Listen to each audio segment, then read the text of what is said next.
give me your tired, your poor, your huddled masses yearning to breathe free. The wretched refuse of your teeming shore, send these. The homeless tempest tossed to me, I lift my lamp beside the golden door. That is the end of New Colossians, which is engraved on the side of the Statue of Liberty. And with everything that we are going through right now, I think it's so appropriate to discuss what is supposed to be a symbol of liberty and freedom and what that really means for us. So I want to talk to you just for a brief moment about being a light carrier. Being a light carrier.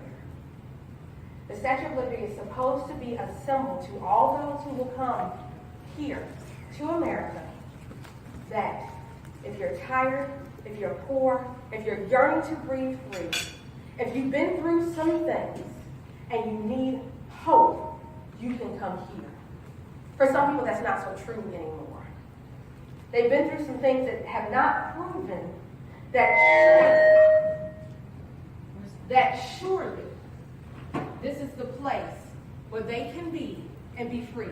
That surely this is a place they can be and have liberty. But then I think about the fact that we have forgotten that that symbol should not be it. The name of a country is not it. There should be a light carrier somewhere else besides the symbol.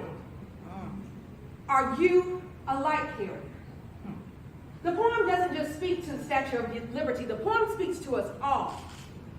Give me your tired, your poor. When we're stopping even right there, we have to remember that poor is not just in money. Tired is not just in sleeping. It is everything that we go through. Some of us are very tired. A lot of things have happened to us. We've been worried about things for a while. We're concerned about things in life. We're tired. We've been working hard, very hard, which seems sometimes to no avail. We're tired. We're looking for love, sometimes in the wrong places. We're looking for happiness in places that really can't hold us down. We're poor in resources. We're poor in some of the basic things that we need. We're poor.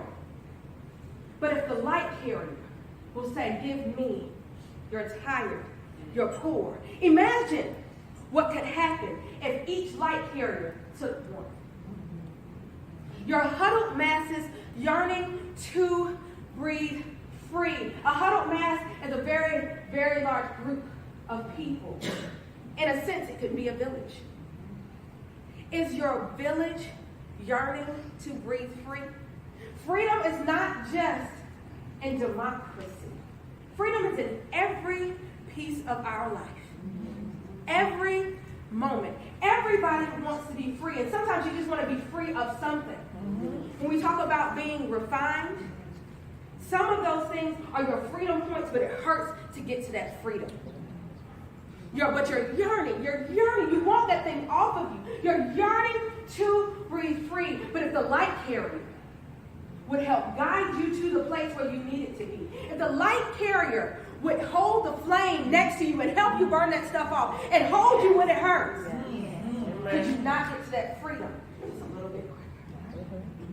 The wretched refuse of your teeming shore. Wretched. Now, when I think of the wretched, sometimes I go to a place that has nothing to do with anything really deep. Because I was a huge, and still am, no matter what, I am still a huge Cosby Show fan. And I remember Sister Vanessa went with her friends to Baltimore to see the wretched. At that time, I didn't know what the wretched was. I didn't know what wretched meant, but I knew she shouldn't have been there. Baltimore, as Claire so eloquently said to us. She was somewhere doing something she wasn't supposed to be doing. She thought she was having big fun being wretched. Some of us are in that same place. Yeah. The wretched are those people who are basically toe up from the floor. Yeah. And sometimes we have big fun with the wretched. Yeah. But we can't always do that. And eventually, you got to let that stuff go. Amen.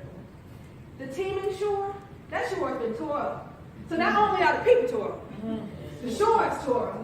And you're trying to get all that class. It's been tore up. The people who are coming to it are tore up, but they're tore up because they're looking for a light carrier. They come to that symbol because it looks like a light carrier, but light carriers are everywhere. Send these, the homeless, tempest-tossed to me. Homeless does not mean simply that you do not have your own personal house. My daughter has gotten hooked. She watched the Wiz live. And let me tell you, between Shanice Williams, Stephanie Mills, and Diana Ross, she has me listen to everything on YouTube all the time. And one of her songs is, when I think of home, I think of a place where there's love overflowing. If you don't have a place where love is overflowing, aren't you homeless?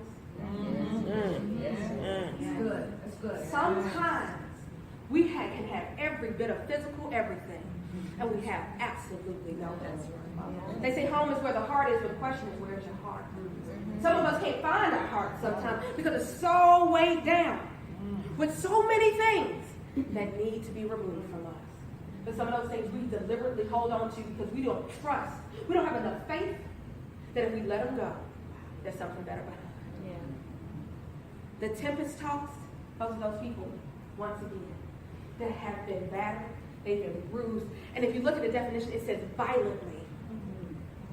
Sometimes our violence doesn't show up on our skin. You can't see the bruises until you talk to them. Yes. Amen. I was talking to some young ladies just yesterday, and we were talking about some people they don't particularly get along with, and they were saying, well, I don't understand why she doesn't like me. I said, baby, you don't know her bitter. You don't know why she's bitter. An awesome man of God, Michael Walgren, comes to Ebenezer United Church of Christ every year for revival. And one year he said, don't die without giving birth. And he took it to Sister Michael in the Bible. Sometimes we don't look at these characters all the way we should. And Michael was the wife of David. We talk about David. He was a man after God's own heart. David was a mess. But he was still after God's own heart. Amen. But David got Michael. She was given to him. Have her. And he loved Michael. And Michael loved him. Well, then one day, Michael's daddy, Brother Saul. He's one of my favorite characters to love to hate in the Bible. Brother Saul said, I can't stand David. He couldn't stand David and the anointing on David to the point he wanted to kill David. He sent people after David, and Michael found out, and she said, oh no, not this day. David, you exit stage left. I'm going to hook up this little stuff in this bed. They're going to think it's you. And the people thought that we were so smart, we're going to go take him to the kill. So we're going to take the whole bed. He's sleeping. And they took that whole bed. And when that bed got to where it was, David wasn't in it because Michael had looked out for him. But then he fled. And while he was gone, her father gave her to another man, Paltiel. And she had decided and was resigned in her spirit that this is it. I'm going to be with Paltiel. I'm going to be a good wife. We're going to hook this up. And then David called for her again. Saul, hey, David again. David had somebody who wanted to prove a point to him. I'm going to be faithful and loyal to you. David said, go get the wife that I love. So this man, general of the army, Michael, let's go. And she was taken from Paltiel and given back to David. So why is she bitter? Why when he came back with the Ark of the Covenant, he was, woo, yeah! He danced out of his clothes, and she was fussing at him. How dare you disgrace yourself? Why is she bitter? If you're handed from person to person to person to person, and you're shown that you're not valued much, you're not worth much, why would you be bitter? Of course you're bitter. But we ridicule her all the time. But that's because we don't take the time to figure out how she is tempest tossed. Well, the poem ends with, I lift my lamp beside the golden door. That door is golden because it's supposed to mean opportunity. That door is golden because it's supposed to show that you can go on, you can move forward. But if you can't see it, how can you ever get to it? Every person in here, whether you want to be or not, is a light carrier. Because infused in you is the light of the world. And because of that, you have responsibility. Because of that, you have to get some things out of your way so that your light can so shine before men and women. But you got to let it burn away. You can't be so concerned that there may not be something behind it, that you don't let those things go so that your light can shine. So I challenge you today, as I said earlier, to release something before you leave today so that your light can shine just a little bit brighter. So all of those who need to see it, to get to where they need to be, can see their path